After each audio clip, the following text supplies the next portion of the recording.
un bon moment.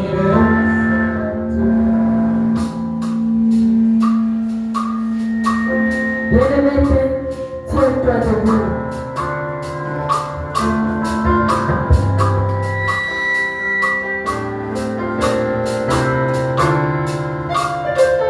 Prions pour la parole. Dieu est parlé. C'est le temps capital pour toi et moi. C'est le moment où Dieu veut t'orienter. Dieu est venu pour la prière, mais pour prier, il fallait que Dieu puisse t'orienter. Dis à Dieu, Seigneur, parle à mon cœur, parle à mon âme.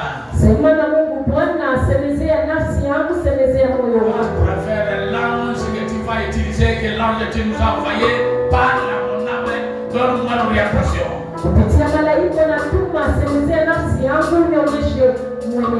Je voulais t'écouter comme un vrai disciple.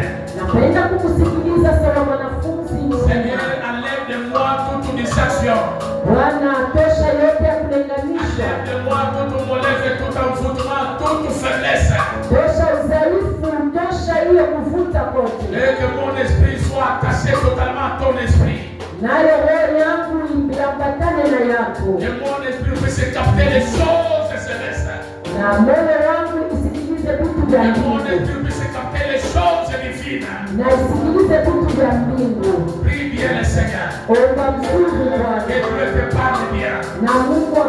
Que Dieu puisse nous parler. Que Dieu vienne en aide. Que le Seigneur se manifeste totalement. Confie-toi entre les mains de Dieu. Donne ton esprit entre les mains de Dieu. Donne ton corps entre les mains de Dieu. Donne ton capacité entre les mains de Dieu. Que le Seigneur puisse te parler totalement. Afin que tu pries non pas comme les autres, mais tu pries selon Dieu.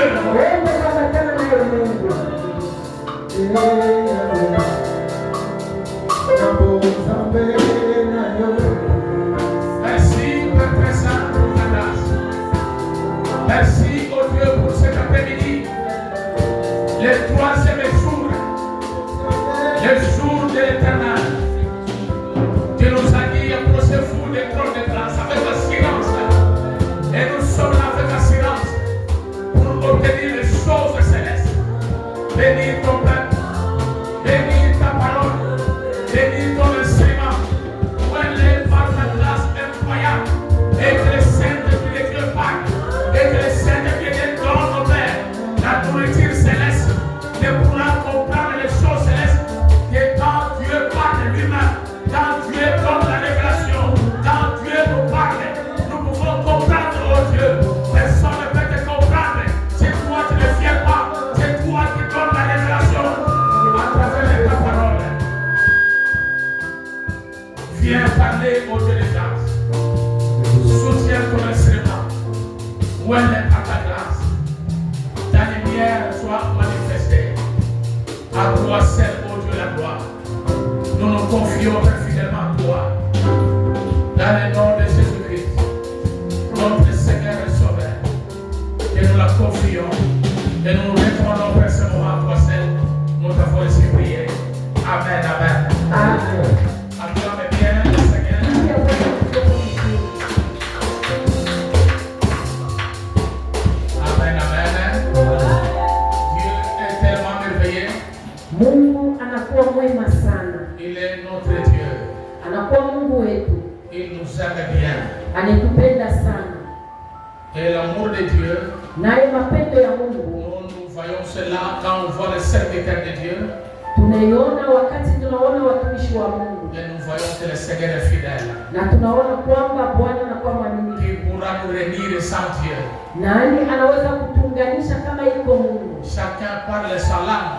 Mtu wote anakuwa na lugha yake. Chacun parle sa dialecte aussi. Mtu anakuwa na kabila yake. Mais Dieu nous rassemble ensemble. Lakini Mungu anatuunganisha Dieu pamoja. nous met ensemble. Mungu anatweka fasi moja. Nous sommes dans la 3e journée de cette marathon de 21 jours. Tunakuya siku ya 3 ya hii maandamano ya 21. Nous avions tout fait pour donner la parole à cette terre uniquement pour que les gens viennent, mais ils sont toujours dans les retards. Tunapeleka neno hii wakati njoo watu wakuye, lakini wanakuwa paka nyuma. Ils vont nous trouver là où ils vont les trouver. Watatukuta fashi leo watatukutia. Hier, on a terminé, ils disent ah, j'ai souvenu déjà. Ah, déjà nous sommes sortis dehors déjà. Wengine walikuwa jana nyuma, sisi tulishatoka. Sois attentif. Tega sikio. Nous voulons accueillir le prédicateur tunapenda kupokea mhubiri qui va donner la parole, qui va nous conduire dans une forte prière selon la volonté de Dieu. Ule atatupatia neno na kutongoza mu maombi kuambatana na mapenzi ya Mungu. C'est le fils de la maison. Anakuwa mtoto wa nyumba. C'est un serviteur de Dieu. Anakuwa mtumishi wa Mungu. Qui est toujours dans la communauté la louange. Anakuwa communauté ya la louange. Mais qui est en train d'œuvrer dans la chambre de Texaco. Yeye anakuya mwile nyumba ya Texaco. Il est en train d'œuvrer dans la bergerie de Texaco. Anakuya natumika pamoja na wachungaji wa Texaco. Attaché à la bergerie, missionnaire attaché à la bergerie, mais il est aussi un responsable de l'économie de toute la province. Asina mpaka ule mtumwa mwenye kuambatana na wale wachungaji kwa, lakini anakuwa kiongozi wa ekotimu yote ya Katanga. Et il conduit bien l'économie. Na anaongoza watoto mzuri. Dieu l'utilise très bien pour l'économie. Mungu anatumika naye mzuri juu ya watoto. N'oubliez pas que cette église a commencé par l'économie. Msisaulike kwamba hii kanisa inaanza na watoto. Si tu ne connais pas l'histoire de l'église, ça a commencé par l'économie. Kama uyue akishi ya la louange ilianza na ekotimu. Amen, amen. Le Seigneur est fidèle. Bwana anakuya mwaminifu. Il est merveilleux notre Dieu. Anakuya mwema Mungu wetu. Alors nous voulons écouter cette parole. Asa tunapenda kusikia neno. C'est la bouche de son fils Messie. Kwa kinywa cha mtoto wake Messi. Kabwika. Qui va annoncer la parole. Ule atapeleka neno. Amen, amen. Amen. Alors nous l'accueillons avec les acclamations. On acclame le Seigneur.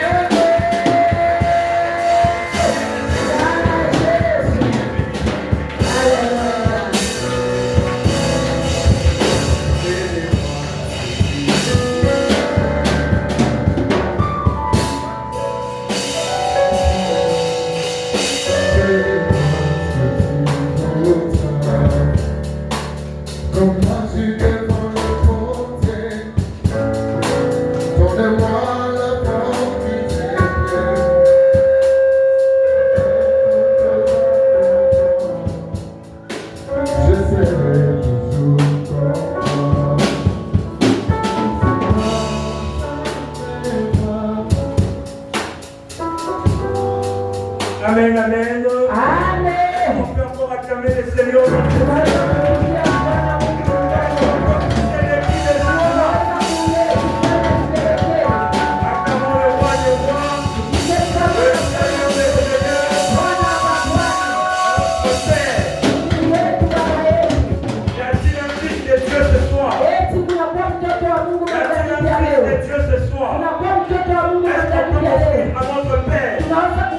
De façon digne de son nom. Il est le Père fidèle. Il est le Dieu fidèle. Gloire à Jésus. Merci beaucoup. Que le Seigneur vous bénisse abondamment. Merci beaucoup à notre papa et à toute l'équipe de la bergerie pour cette marque de confiance. Pour nous avoir désigné pour être porteurs de ce message. Je suis dans la joie parce que je parle à des hommes et des femmes qui aiment la prière. Une église qui ne prie pas, elle est appelée à mourir. La prière est vitale pour un chrétien. Je vais directement attaquer. Je vais attaquer directement. La prière est comme l'oxygène pour un homme. Tu ne peux pas vivre sans oxygène. Un homme ne peut pas respirer s'il n'y a pas d'oxygène. Un chrétien qui ne prie pas, sache bien que c'est la mort qui t'attend. C'est pourquoi vous verrez que le diable combat la prière. Le diable n'aime pas que tu pries. L'une des choses que le diable combat dans la vie des chrétiens, c'est la prière. S'il veut t'atteindre, il t'empêchera de prier. Laisse-moi te dire, si tu sens dans ta vie que tu n'arrives plus à prier, sache-le très bien, tu es en train de tomber dans le piège du diable parce qu'il veut te terrasser. Même lorsque Pierre a été réclamé, Jésus a dit à Pierre, le diable t'a réclamé pour t'écrire comme du frelon. Mais moi, Jésus, j'ai prié pour toi. Même Jésus reconnaît la force et l'importance de la prière. Jésus savait, Dieu sera délivré, non par les paroles, mais par la prière. C'est pourquoi Jésus a dit à Pierre, malgré la réclamation, mais j'ai prié pour toi. J'aimerais dire à quelqu'un ce soir, peu importe les réclamations de ta famille, peu importe les réclamations de ton clan, lorsque tu te mets à prier, Dieu est capable de changer de situation. Est-ce que tu me crois ce soir? Peu importe les réclamations, Dieu est capable de changer les choses. Ce soir, je viens te parler de ce Dieu capable de changer de situation. Ce soir, je viens te parler de ce Dieu capable à écouter nos voix. Amen, amen. Nous sommes dans Luc. Luc chapitre 11. Le premier verset. Luc chapitre 11. Le premier verset. Et ensuite Marc. Chapitre 10. 46 à 52. Marc 10, 46 à 52. Dans le respect de la parole, j'invite l'Église à se tenir debout. La Bible dit dans Luc 11, verset 1. Jésus priait un jour en un certain lieu. Lorsqu'il eut achevé, un de ses disciples lui dit, Seigneur, enseigne-nous à prier, comme Jean l'a enseigné à ses disciples. Nous passons dans Marc, au chapitre 10. On commence au verset 46. Ils arrivèrent à Jéricho, et lorsque Jésus en sortit, avec ses disciples et une assez grande foule, le fils de Timée, Bartimée, mendiant aveugle, était assis au bord du chemin. Il entendit que c'était Jésus de Nazareth et il se mit à crier, Fils de David, Jésus, aie pitié de moi. Plusieurs le reprenaient pour le faire taire, mais il criait beaucoup plus fort, Fils de David, aie pitié de moi. Jésus s'arrêta et dit, appelez-le. Ils l'appelèrent. Ils appelèrent l'aveugle en lui disant, prends courage, lève-toi, il t'appelle. L'aveugle jeta son manteau et se leva d'un bond vers Jésus. Jésus, prenant la parole, lui dit, que veux-tu que je te fasse? Raouli lui répondit l'aveugle, que je recouvre la vue. Et Jésus lui dit, va, ta foi t'a sauvé. Acclamons la parole de Dieu. Gloire à Jésus. Quel est le Seigneur? Luc chapitre 11. Jésus était en train de prier quelque part. Les disciples sont venus le voir. Et j'aimerais vous dire une chose.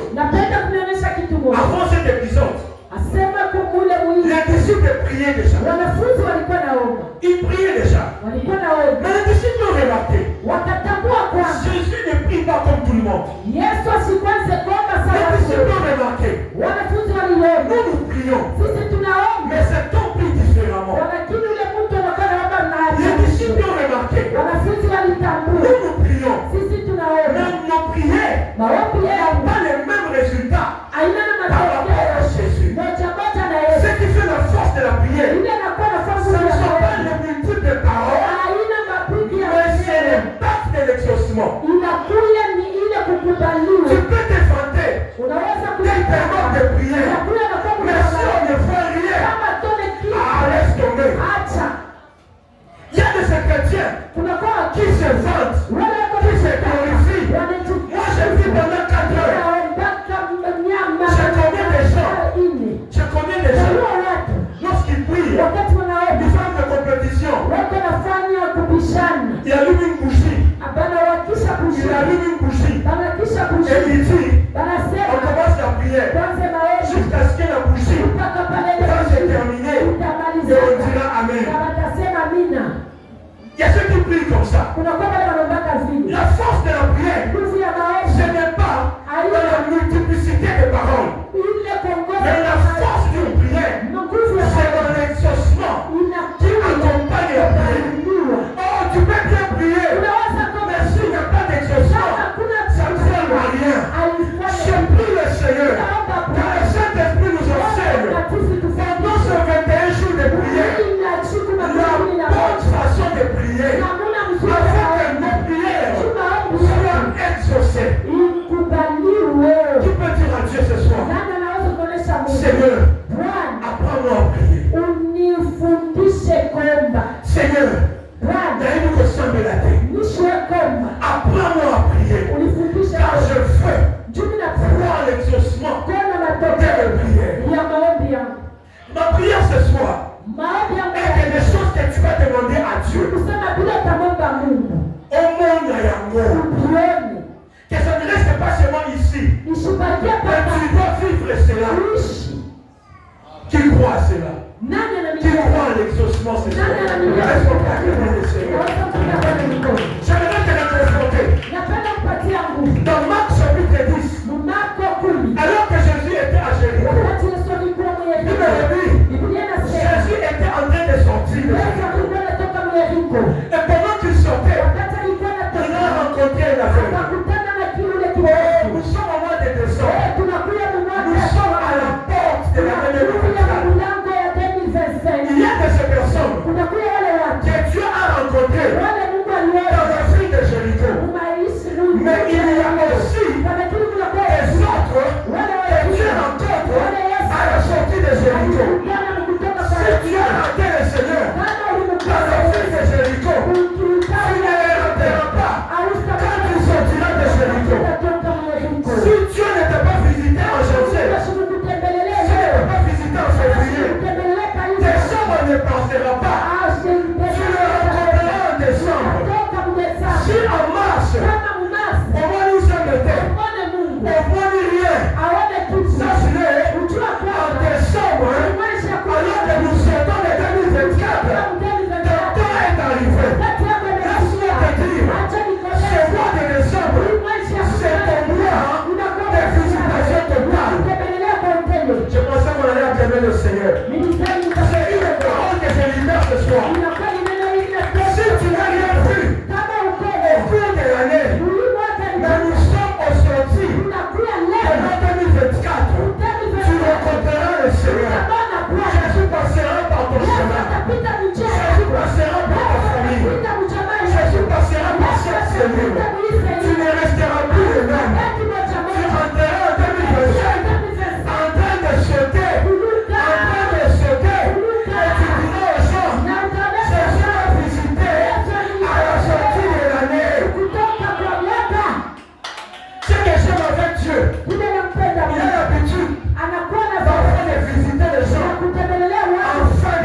que Dieu manifeste sa gloire.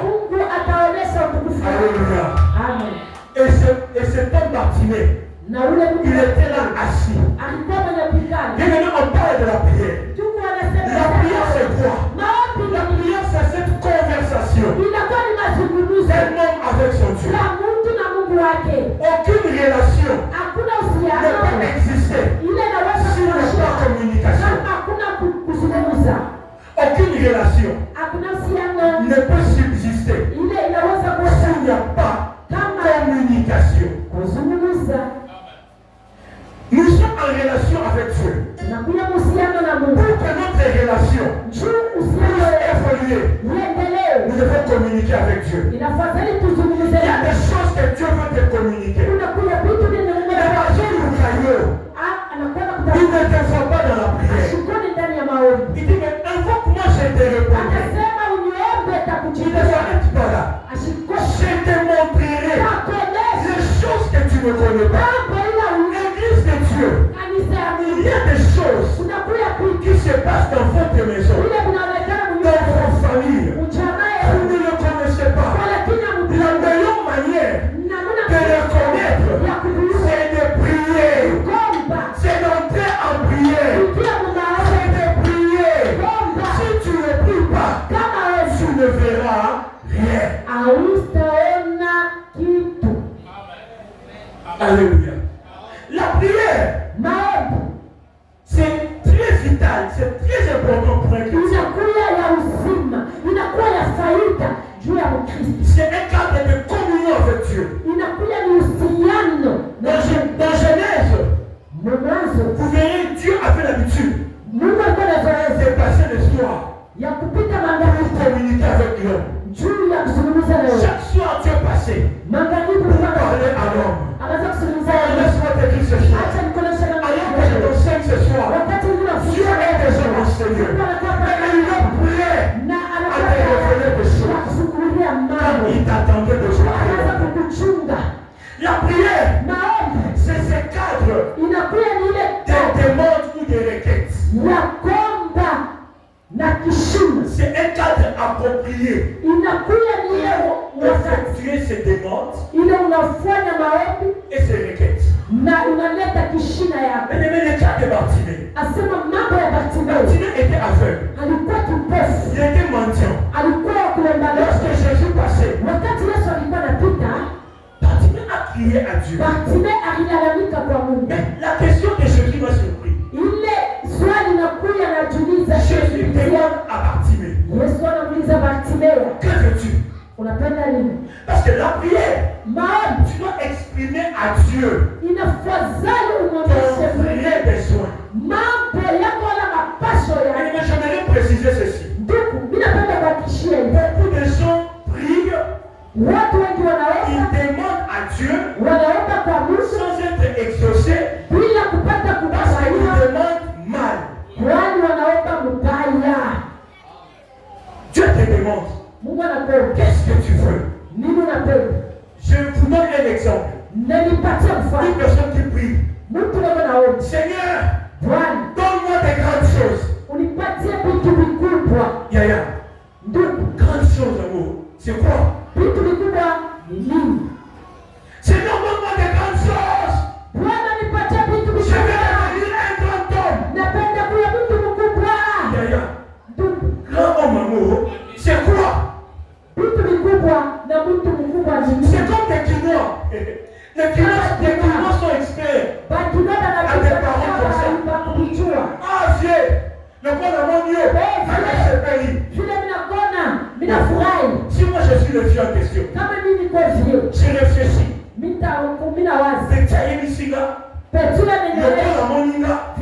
À ce pays.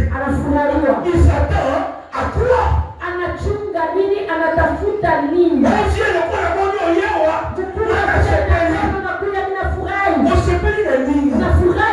tu attends quoi? C'est comme je suis un témoignage. Il y a un jeune homme qui avait besoin de $250 pour payer ses frais académiques. Il a toqué toutes les portes. Il n'a rien reçu. Il était désespéré.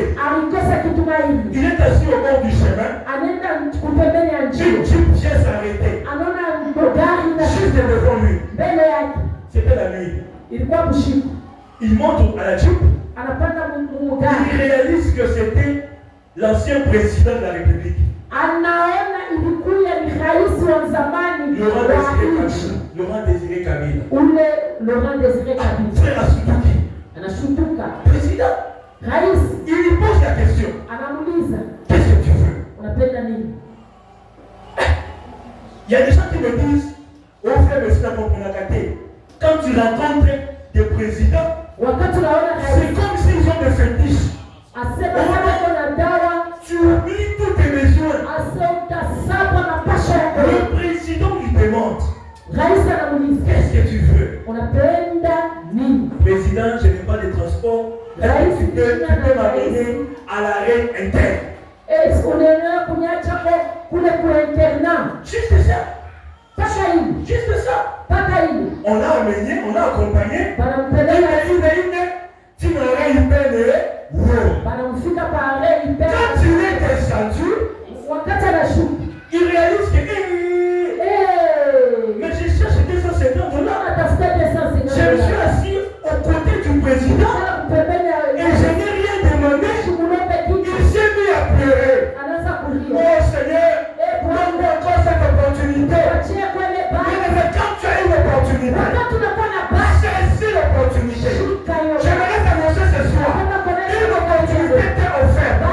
Quand mon Seigneur, nous savons celui qui est, plus de Laurent Désiré Kabila. Dans ce marathon de prière, nous sommes en face de celui qui est plus que le président de ce monde. Celui qui est enseigné, c'est celui qui investit le roi. C'est celui qui installe le président. C'est celui qui installe le ministre. Celui que nous évoquons enseigner. Il est plus que le roi de ce monde. Alors il te dit, qu'est-ce que tu veux? Quand tu commences ce programme de prière, c'est quoi ton sujet de prière? Il y a des gens qui viennent prier sans savoir. Qu'est-ce que tu veux? Qu'est-ce que tu veux? Il y a une différence. Moi j'ai un besoin et un désir. Un besoin et un désir. Je vais l'expliquer par un exemple. J'ai besoin d'une voiture pour me promener. Ça c'est un besoin. Mais lorsque je dis j'ai besoin d'une Jeep Prado. Prado n'est pas un besoin. Ça c'est un désir. Comment il y a un jeune homme, il a $10, il a faim, mais il te dit, je vais payer la pizza. Est-ce que la pizza, c'est un besoin ou un désir? C'est un désir. Parce que même sans pizza, tu vas vivre. Mais le besoin, c'est Bugari. L'aliment de base. Alors, il y a des chrétiens qui viennent devant Dieu. Au lieu de présenter leurs besoins, c'est eux présenter leurs désirs. Tu ne reçois rien parce que tu présentes à Dieu le désir. Au lieu de vous présenter ton besoin. Écoutez, si j'étais à la place de Bartimée, Bartimée demandait quoi aux gens? L'argent, n'est-ce pas? Tout celui qui passait, Bartimée demandait quoi? De l'argent. Mais lorsque Bartimée a entendu que c'est Jésus qui passait, Bartimée a compris ceci. Je demande de l'argent à tout le monde. Mais celui qui est en train de passer, je n'ai pas besoin de demander de l'argent.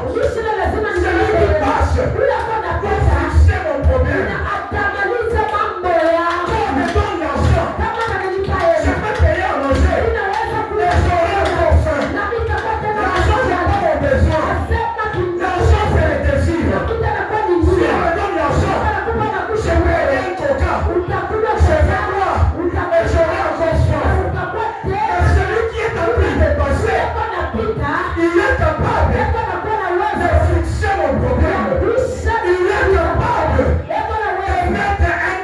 homme a ses problèmes qui le dérangent. J'aimerais dire à l'église, ce soir j'aimerais te présenter un homme qui est capable de mettre un point à ses chômages qui a tant tué. Ah, tu n'as pas compris. Je te parle d'un Dieu qui est capable de mettre un point à cette maladie qui a longtemps tué. Les médecins ont essayé. Ils ont tâtonné.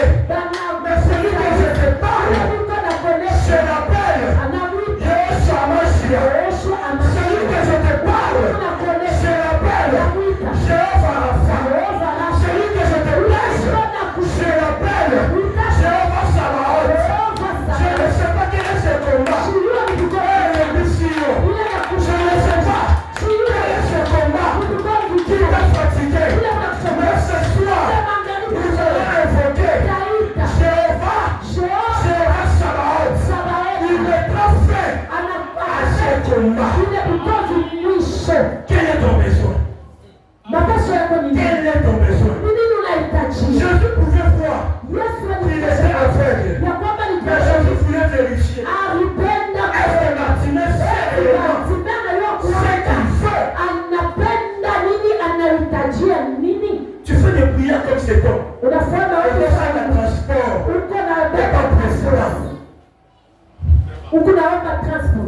Et pas président. Tu demandes des transports. La prière, c'est un cadre où Dieu nous change. Mais quand tu pries, Dieu est en train de te changer. Si vous lisez dans Ésaïe chapitre 6, Ésaïe était en train de parler avec Dieu. Et lorsqu'il parlait avec Dieu, il a réalisé qu'il avait des lèvres impures.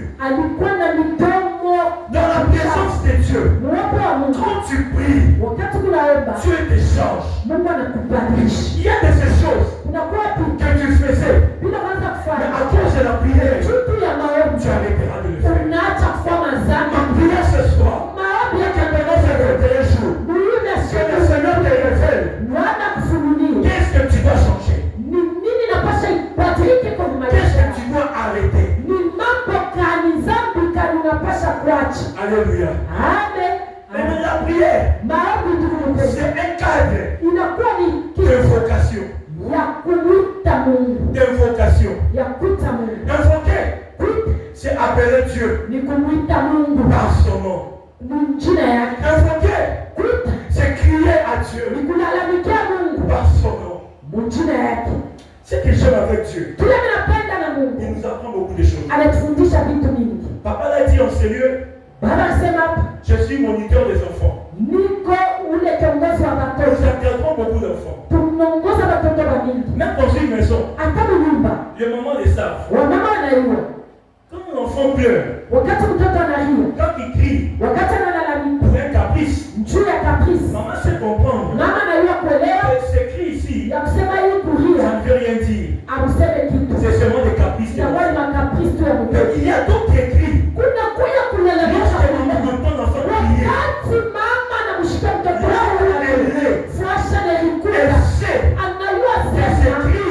il y a un malaise. Il y a urgence. Est-ce que les parents sont là?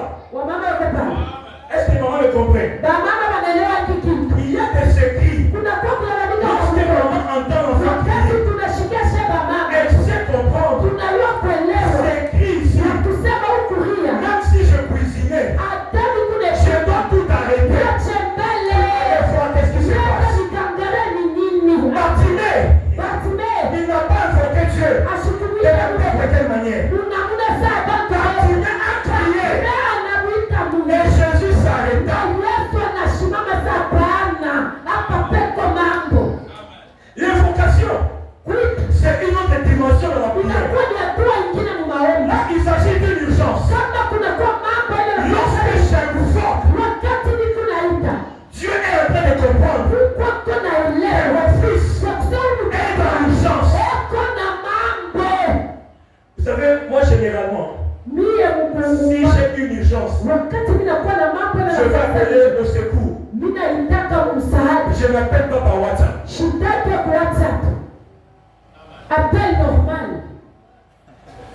Alléluia. Si tu veux appeler juste pour des divers, tu entres dans WhatsApp, tu vas appeler. Mais si c'est l'urgence, il y a des bandits qui sont entrés chez vous. Les voleurs sont entrés chez vous.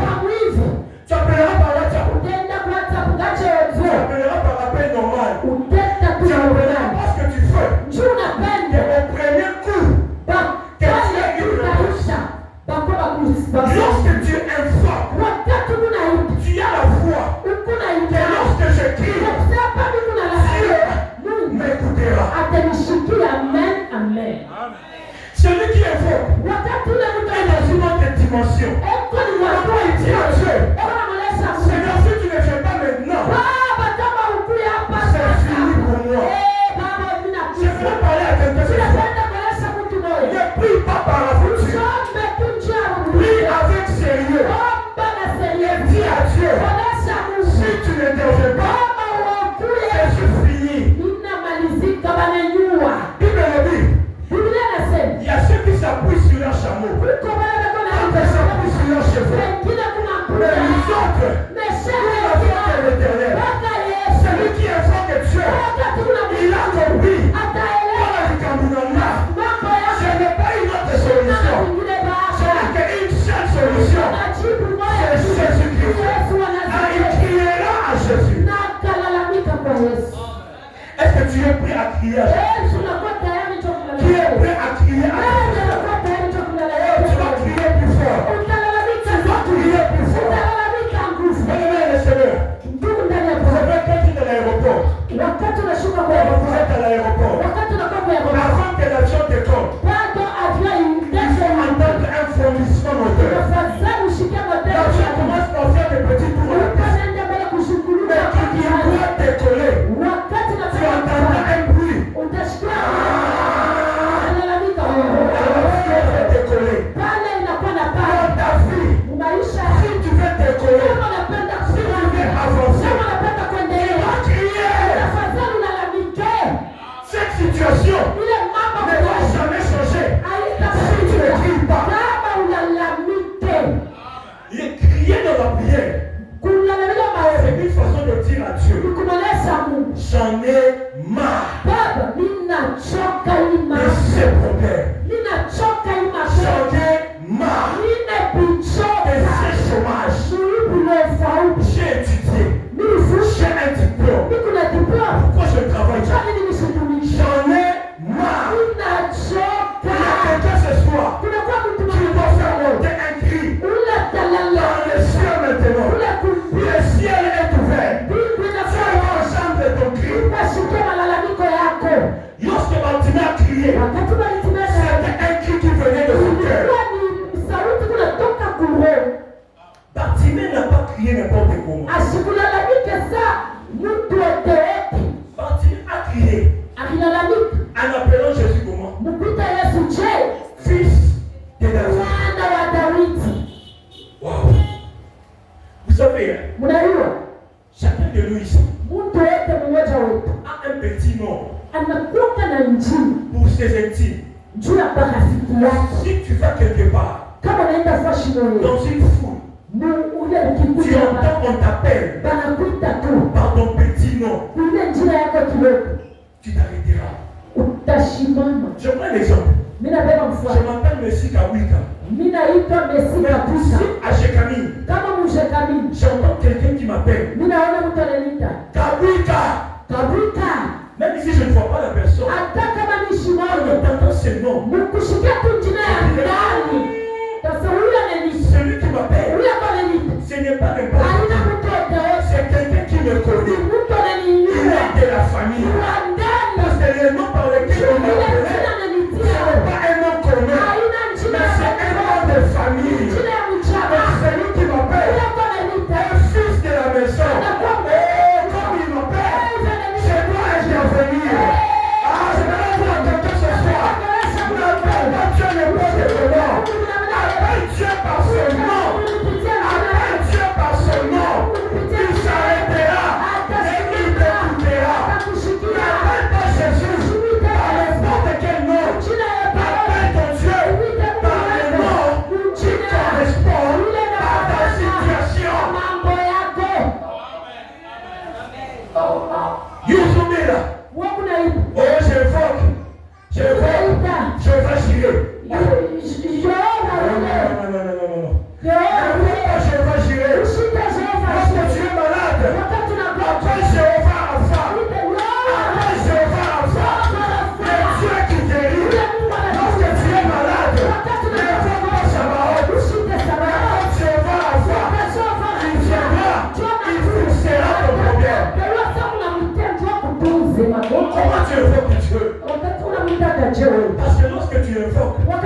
Dieu comprend.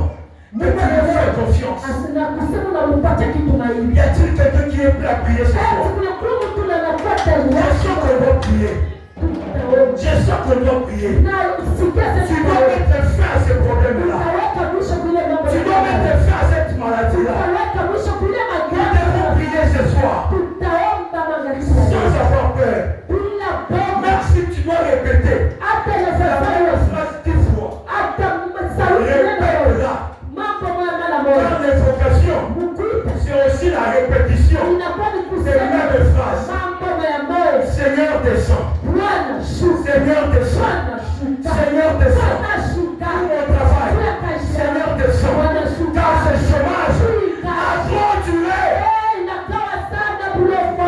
Alors que je venais au Seigneur, je venais annoncer quelqu'un ce soir. Le Seigneur me dit de te dire, toi qui avais des dettes, par les prières que nous faisons au Seigneur, tu paieras tes dettes. Le Seigneur me montrait cela. Quand je priais pour ce jour, bien de ces personnes, tu ne vis plus bien, tu n'es plus à l'aise. On va vivre nos jours à l'aise. Parce que tu as tellement de dettes. Mais je voudrais te dire ce soir, tu es venu invoquer le Dieu qui a tout. Non, et l'argent lui appartient. Après ces 21 jours de prière, après la fin qui témoigneront. Ils avaient des dettes. Mais Dieu les a tellement bénis. Ils ont payé toutes leurs dettes. Quand tu es venu rencontrer, celui dont nom et l'argent lui appartient. Je suis en train de te voir payer toutes tes dettes. Je suis en train de te voir en train de payer tes dettes. Parce qu'à la croix, Dieu a payé toutes tes dettes. C'est la parole pour toi. C'est la volonté. Lorsque tu évoques, demande à Dieu quelque chose qui est difficile. Mais je vais arrêter par là. On n'invoque pas pour des petites choses. Imaginez-vous, j'étais un jour à la maison, chez mes parents. On était au salon. J'ai entendu ma petite soeur pousser un grand cri à l'extérieur. Nous sommes tous sortis en courant. Nous avons cru qu'elle était dans l'urgence. Quand il y a l'urgence, on intervient aussitôt. L'invocation nécessite l'intervention rapide. On n'invoque pas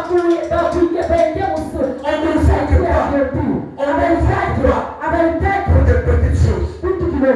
Mais lorsqu'on invoque, c'est pour demander des choses que les hommes ne peuvent pas donner. Lorsqu'on sort en courant, on arrive dehors, on lui pose la question, qu'est-ce qu'il y a? Elle répond, la poule a voulu sauter sur moi. So. Quoi qu'il se poussait. La poule a voulu sauter sur elle. Elle a poussé un grand cri. Et quand on est sorti, ce n'était que la poule.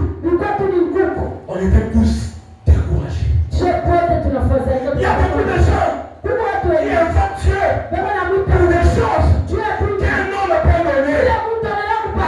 Ce soir, ne demande pas à Dieu de petites choses. Je suis en train d'entendre quelqu'un qui est en train d'invoquer Dieu. Et il dit à Dieu, Seigneur, donne-moi l'Afrique.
connais un roi. Élisée lui a dit, frappe les flèches. Frappe les flèches par terre. Le roi a frappé 3 fois. Il s'est arrêté. Élisée lui a dit, pourquoi tu t'es arrêté? Si tu avais continué à frapper, tu aurais reçu la victoire à long terme. Pourquoi tu es arrêté? Je devrais te dire ce soir, ton vrai problème, tu commences à prier, après tu t'arrêtes. Et ce soir, je vais t'activer. Tu prieras, et tu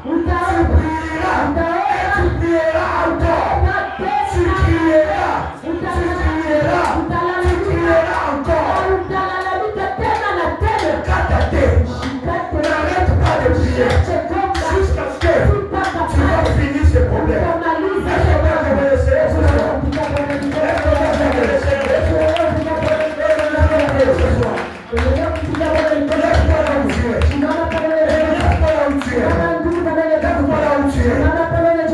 Je ne connais pas ton problème, mais le Dieu que je te parle, il connaît ta famille, il connaît ta vie, il connaît ton problème.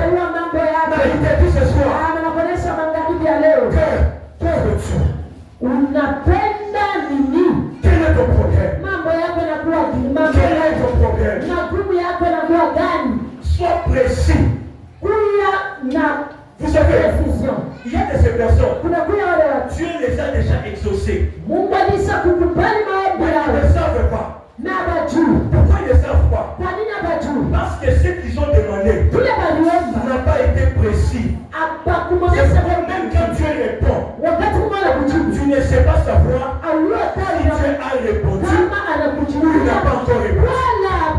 Mais si ta demande est claire, qu'est-ce que Dieu répondra? Tu reconnaîtras que c'est Dieu. Qu'est-ce que tu veux ce soir? Il y a un homme qui se mettait à la piscine de Bethesda.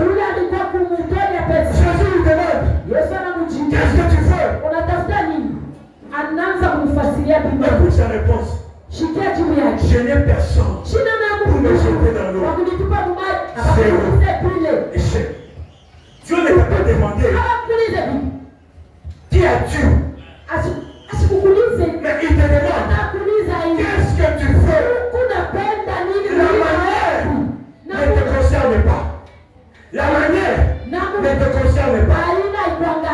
Tout ce qui te concerne, c'est que tu sois guéri. Est-ce que tu peux élever ta voix? Est-ce qu'on peut prier ce soir? Présente à Dieu ton besoin. Présente à Dieu les besoins de ton cœur. Qu'est-ce qui dérange ta vie? Qu'est-ce qui dérange ta vie? Qu'est-ce qui dérange ton ministère? Qu'est-ce qui dérange ta famille? Combien de mois ça n'y est? Pourquoi déranger l'immense à la. Est-ce que c'est le célibat? Est-ce que c'est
Lorsque un lion rugit, tous les animaux se calment. Ils se taisent. Parce que le lion a rugi.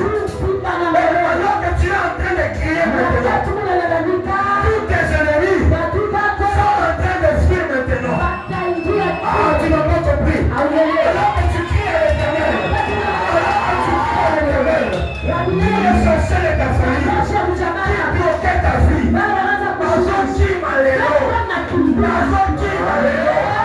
tous les sorciers qui bloquaient tes finances, alors que tu cries à l'Éternel, il est plein de fuite maintenant.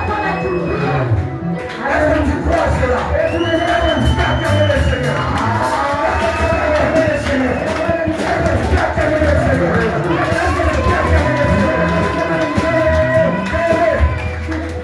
Tu vas demander encore quelque chose de difficile. S'il te plaît, ne doute pas. Ne doute pas. A-t-on saigné $1 milliard? Ce n'est pas un homme qui va te le donner. Tu ne demandes pas un homme. J'aimerais provoquer ta foi. Élisée était au service d'Élie. Chaque jour, Élisée versait de l'eau au nom d'Élie. Je n'ai jamais vu où Élisée a prêché. Je n'ai jamais entendu où Élisée a prié pour les gens. Mais avant qu'Élie parte, Élisée a demandé la double portion. Élisée a demandé la double portion. Demande une chose difficile. Demande une chose difficile. Élève ta voix. Commence à parler à Dieu. Demande à Dieu la chose difficile. Et les commences à le faire. Demande à Dieu. Demande à Dieu.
Dieu t'appelle.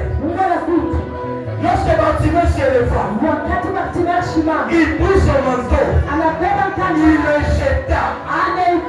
Et ce soir, au Sokwaka, manteau non c'est la pauvreté.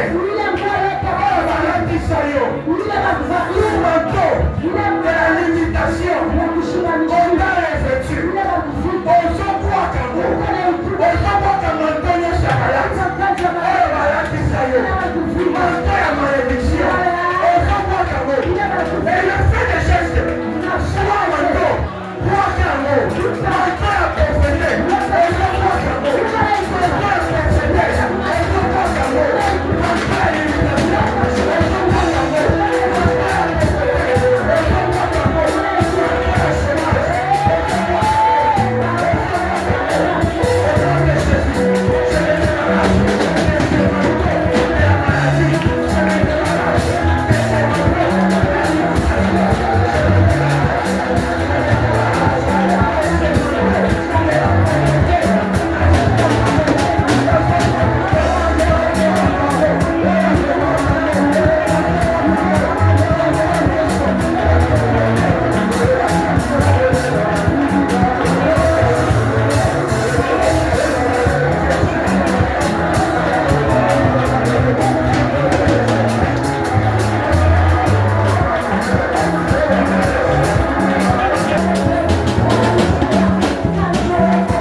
na libota na yo